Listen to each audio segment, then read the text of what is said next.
Good morning, guys.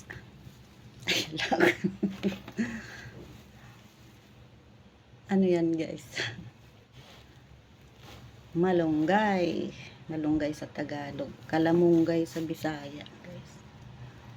Maghimay muna tayo ng malunggay. Magsasabaw lang ako ng bangus, guys.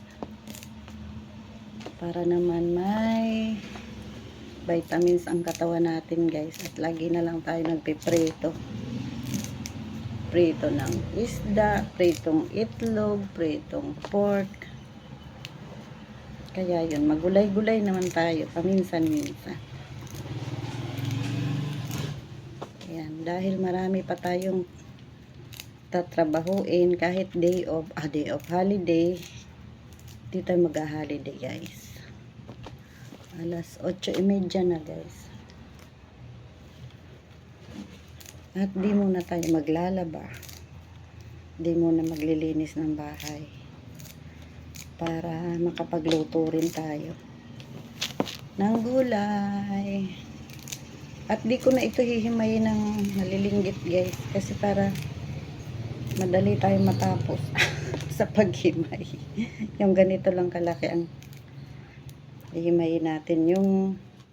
Yung ganito kalaki, hindi na. Maluluto lang naman yan sa sa sabaw. At lalambot. Mga ano pa ito. Pinutol ko, guys. Diyan para umusbong, para dumami. Hindi ko na nga naputol yung malalaki dyan, guys. At wala, mapurol yung natin. Yung kutsilyo natin. Wala tayong gulok na malaki.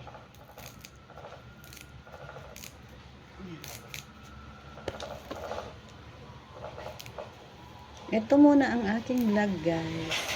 At idudugsong ko na lang din yung pagluto ko para panood nyo. Maghihiwa na lang ako ng sibuyas at luya. At yung bangus may timpla ng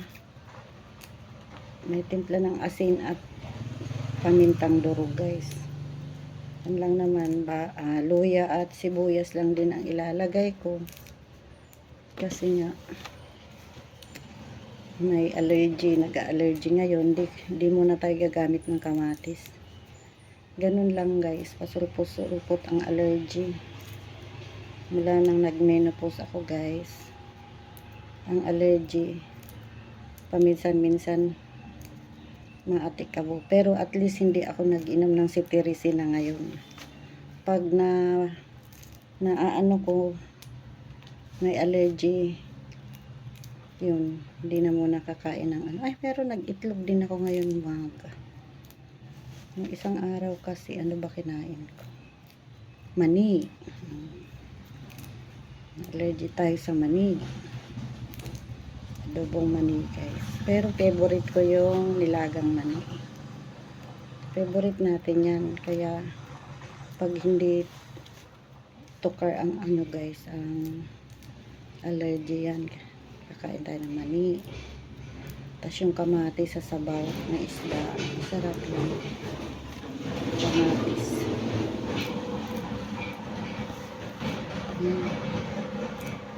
Ito na muna ang ating vlog. Balik ako at punta na tayo sa kitchen, guys. Pause ko muna. Ayan na, guys. Magpapakulo muna tayo ng tubig. Lalagyan ko ng tubig. Umpisahan natin sa pagpakulo ng tubig para makita nyo kung gaano karaming tubig. Dalawa lang siguro. Dalawang tasa. O sobrang konti. Mga 3 tasa na lang. Para may sabaw tayo hanggang gabi. 3 tasa pakuluan natin. At balik ako pag kumulo na. Para hindi humaba yung video natin.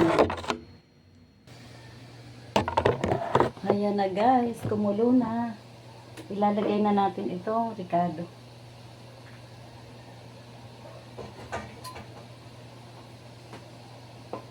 Luya at sibuyas lang yan guys. Basta may allergy guys, huwag nyo na munang lalagyan ng kamatis. Para hindi lalong umatikabo ang yung allergy. At asin lang, itimpla natin. Huwag na rin muna magpatis. May asin na yung isda guys. Pero may sabaw yan, kaya ayan na. Kalahating kutsara. Hindi pa umabot na pala. Tapos, hintayin natin kumulo guys.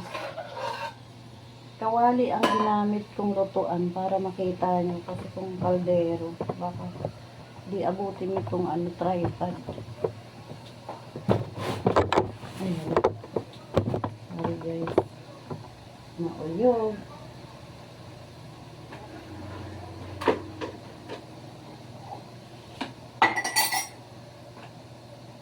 Original ang tripod ko guys.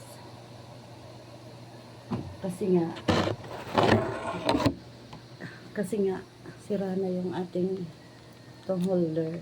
Hindi na madala ng scotch tape. Ayan na. Yung bote na Sprite. Hindi po yan sponsor.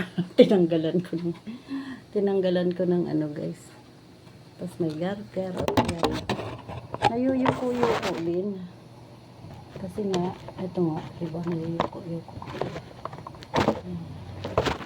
At least, hindi na tayo order. Pahinga muna tayo sa Shopee. Halos ilang buwan tayong, halos kada linggo, kada araw-araw, mayroong parcel. Pahinga muna tayo sa Shopee. Ilagay na natin ang ating bangus. Akala ko yung lang, yung ulo at buntot lang sasabawan ko kasi nga sa akin yung ulo, itong buntot sa aso at pusa. Sabi ng mister ko, gusto na lang din niya ng sabaw. At gusto niya nga sana iihawin. Ihawin doon sa bakal ba na ihawan, mataya na. Sabi ko, ayaw ko nung may taya. May kalawang ba guys? Kaya kami may kalawang. Kaya yung nagkakatin ako ng dahon, di ba nakikita nyo naman. Nagkakalawang na, ayaw ko ng ganyan.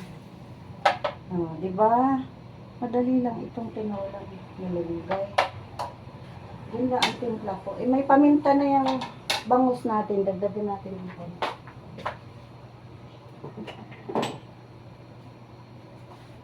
Dito nasali. Hindi po ito sponsor. Ganito lang binibili ng mga anak ko. Tapos ito, salin na natin. Yan, sponsor guys.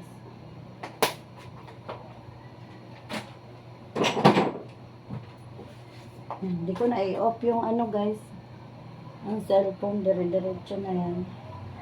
Ilang minuto natin pakukuluan. Alas may 8:55 na. 5 minutes. Pakuluan natin ng 5 minutes. Hahaba ang video. Balik na lang ulit ako mamaya guys. Pag kumulo na, balik ulit ako. Ayan guys, 5 minutes na siyang kumukulo. At ilagay natin sa gitna ito, lulo. Para mas lubog siya sa sabaw. Ayan. Ilagay na natin yung malunggay guys.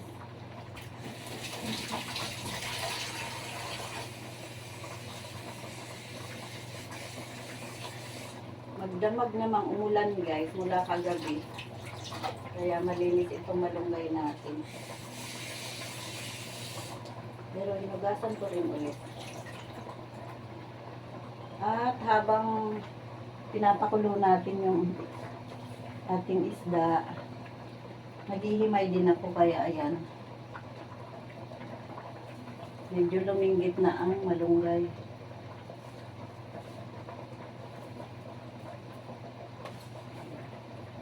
Paminsan-minsan guys, harapin talaga natin magluto. Kasi maraming vitamin siyang malunggay guys. I-google nyo na lang. vitamin C, vitamin iron, magnesium, ano pa ba? Basta maraming vitamins ang malunggay, guys. Ayan. At tikman natin ngayon ang ating gulay.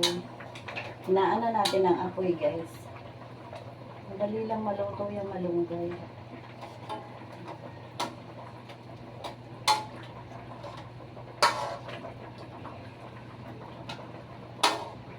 Lutuan nyo ang mga anak nyo, yung mga nag-aaral ng malunggay, sinabawang isda na may malunggay, guys.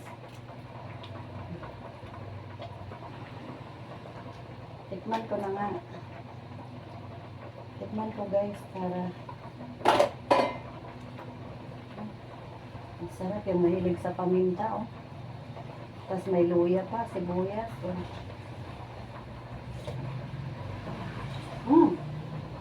Okay na. Hindi na ako magdadagdag ng timpla, guys. Ganun lang. Okay. Luto na ang ating tinolang isda. Salamat sa panonood, guys. Yan. Ang ating tinola. Thank you. Shout out sa ating solid YouTubers. Ka-YouTubers. Thank you so much sa inyong lahat. Sa lahat ng suporta nyo. Thank you so much, guys, sa lahat ng suporta nyo sa channel ko. God bless sa ating lahat.